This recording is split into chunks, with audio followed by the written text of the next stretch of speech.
बिस्मिल्लाहिर्रहमानिर्रहीम। SST general Khyber Pakhtunkhwa public service commission का 8वां paper आपकी खिदमत में शेयर करने जा रहे हैं। इससे पहले पेपर नंबर 7 की वीडियो में ऑलरेडी अपलोड कर चुका, वो भी मेरे चैनल पर मौजूद है। आप दोस्त यूट्यूब पर इस तरह सर्च कर सकते हैं, SST paper 7 by UC learning tube. SST paper 7 by UC learning tube आप व्यूअर्स इसी तरह यूट्यूब पर सर्च कर सकते हैं। केपीके पब्लिक सर्विस कमीशन की एसएसटी पेपर नंबर 8 में क्वेश्चन नंबर 1 आया हुआ है, convert to direct speech. The teacher told the students that the earth revolves around the sun. यह बी ऑप्शन देखिए, the teacher said.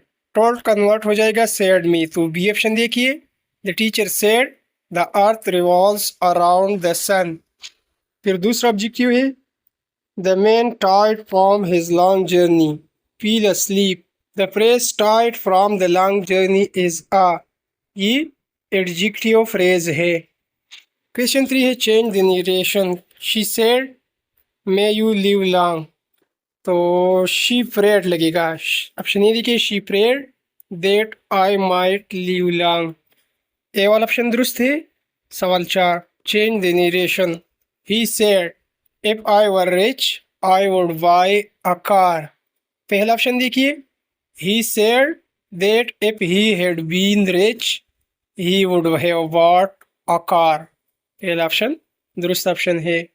Question 5, identify the kind of adjective used in the sentence every student must submit the form। every student यहाँ पर कौन सी adjective इस्तेमाल हुई है? Distributive. C option ठीक है। सवाल 6, Which sentence contain a phrase modifying a noun? B option देखिए, the boy in blue is my cousin. In blue ये क्या करती है? ये मॉडिफाई करती है कज़न को। फिर क्वेश्चन 7 है, which suffix can be added to the noun glory to form an adjective.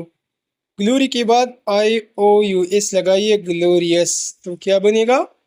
Adjective बनेगी। Question 8, the word waged is, wage क्या है? ये नाउन है। Question 9, which of these expresses the highest degree of comparison for friendly. Most friendly, most friendly जो है highest degree है।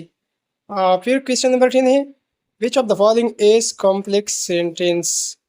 तो D option देखिए, I like reading book because they are informative. Complex sentence वो sentence होता है जो दूसरी सेंटेंस के बगैर वो जुमला नामुकम्मल हो। फॉर एग्ज़ाम्पल, अगरचे बारिश हो रही थी मगर हम मैच जीत गई, तो ये क्या है? ये कॉम्प्लेक्स सेंटेंस है। यहाँ पर बिकॉज ने दो जुमलों को मिलाया है, तो डी वाला ऑप्शन करेक्ट ऑप्शन है। नेक्स्ट क्वेश्चन, सवाल नंबर 11 है, which word is an adverb of frequency.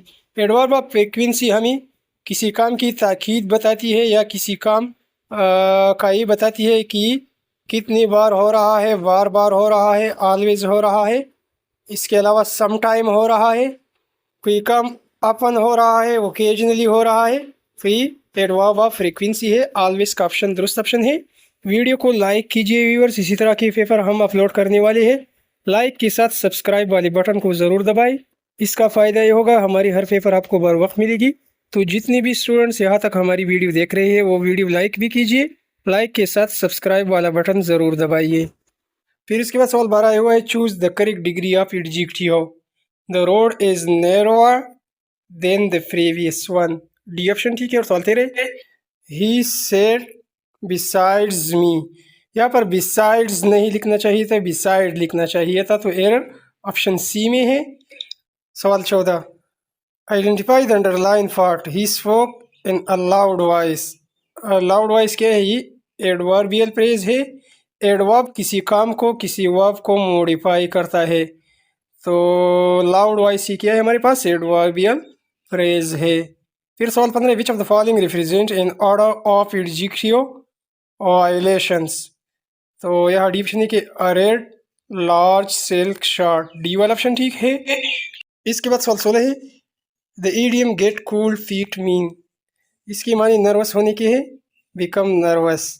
और सवाल 17, in the sentence despite his well he is very humble, the underline fort is. ठीक है, ये एडवर्बियल क्लॉज है। नेक्स्ट सवाल 18 हुआ है, which of the following contain an adjective clause. B option देखिए, the man who is standing by the gate is my uncle. सवाल 19, find correct comparison of adverb. तो बी ऑप्शन यहाँ ठीक है, बैड वर्स और वर्स्ट। करेक्ट कंपैरिजन है adverb की। Question 20, what does the gale represent in the poem hope is the thing with feathers. इसमें gale ने क्या रिप्रेजेंट किया है? तो सी ऑप्शन देखिए, लाइफ्स हार्डशिप और स्ट्रगल्स को बयान किया है। सवाल 21, identify the adjective of quantity. Quantity हमें मिकदार बताती है, मच, एनफ, एनी या नो। इसी तरह एडजेक्टिव ऑफ क्वांटिटी हमारे पास मेनी है। ए ऑप्शन दुरुस्त है। फिर सवाल नंबर 22 है, the speed of light in vacuum is approximately. 3 lakh kilometre पर सेकंड। याद कर लीजिए, ए वाला ऑप्शन ठीक है। सवाल 23, which gas is most abundant in earth atmosphere. Nitrogen जो है मोस्ट एबंडेंट है। बी वाला ऑप्शन करेक्ट है। फिर नेक्स्ट क्वेश्चन सवाल 24 है, in the poem hope is the thing with feathers the speaker relationship with hope is one where. तो इसका दुरुस्त आंसर याद कर लीजिए, ऑप्शन डी की, hope provides comfort without demanding anything. Question 25, choose the correct sentence. A option D की, he jumped into the river. Into यहाँ पर करेक्ट प्रीपोजिशन है। जितने भी स्टूडेंट्स और व्यूअर्स हमें देख रहे हैं, मेरी दुआ है कि अल्लाह ताला आप सबको कामयाब करे। वीडियो के कमेंट्स में आमीन ज़रूर लिखिए। फिर सवाल 26 से, identify the error, he is the most wisest man in the village. Most जो है यहाँ पर एरर मोस्ट में की गई है। नेक्स्ट सवाल 27 से, which sentence contain an adverbial phrase of time. B option देखिए, she will arrive in the evening. इसके बाद सवाल 28 है, the poem hope is the thing with feather is written by. ये डिकिंसन ने लिखी है, डिकिंसन। सवाल 29, which adverb modifies an adjective. यहाँ वेरी दुरुस्त है। नेक्स्ट क्वेश्चन पाकिस्तान स्टडी से रिलेटेड आया हुआ है। सवाल 30 है, the first martial law in Pakistan was imposed इन। पहली मार्शल लॉ मुल्क में 1958 को लगाई गई थी। सवाल 31, hope is the thing with feather, identify the फेटिक device used in this line. तो यहाँ पर मेटाफर इस्तेमाल हुई है। सवाल 32, द कंपनी हैड टू, यहाँ पर ले ऑफ लगेगा। Lay off many worker because of financial problem. Lay off के माने डिसमिस करने की है, किसी को जॉब से डिसमिस करना। सवाल 33, I can not put up with his rude behaviour any longer. यहाँ पर फुट ऑफ विद का ऑप्शन ठीक है। सवाल 34, द जीव learn a vital lesson, the underline word is in. अब वाइटल ये क्या है, ये एडजेक्टिव है। इसके बाद नेक्स्ट क्वेश्चन की जानिब बढ़ते हैं। सवाल 36, choose the correct sentence. B option देखिए, she is rarely at home. सवाल 37, yet never in extremity it asked a crumb of me. Identify the figure of speech used in this line. तो यहाँ पर पर्सनिफिकेशन का इस्तेमाल हुआ है। Next सवाल 39 है, your brother place cricket better than my brother does. The underline part of the sentence function is adverb of manner. हमारे पास यहाँ बी वाला ऑप्शन दुरुस्त है।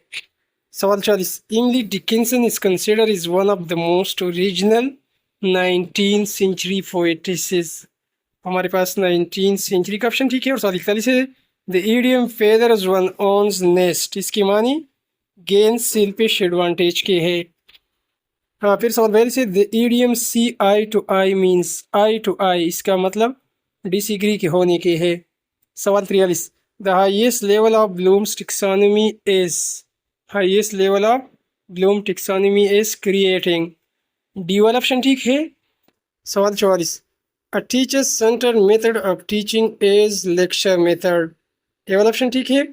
और हमारे पास हिस्ट्री जनरल की इसी 8वें पेपर का आखिरी सवाल, सवाल 45 है, Zaringul brothers' shoes were extremely durable because he never compromised on quality.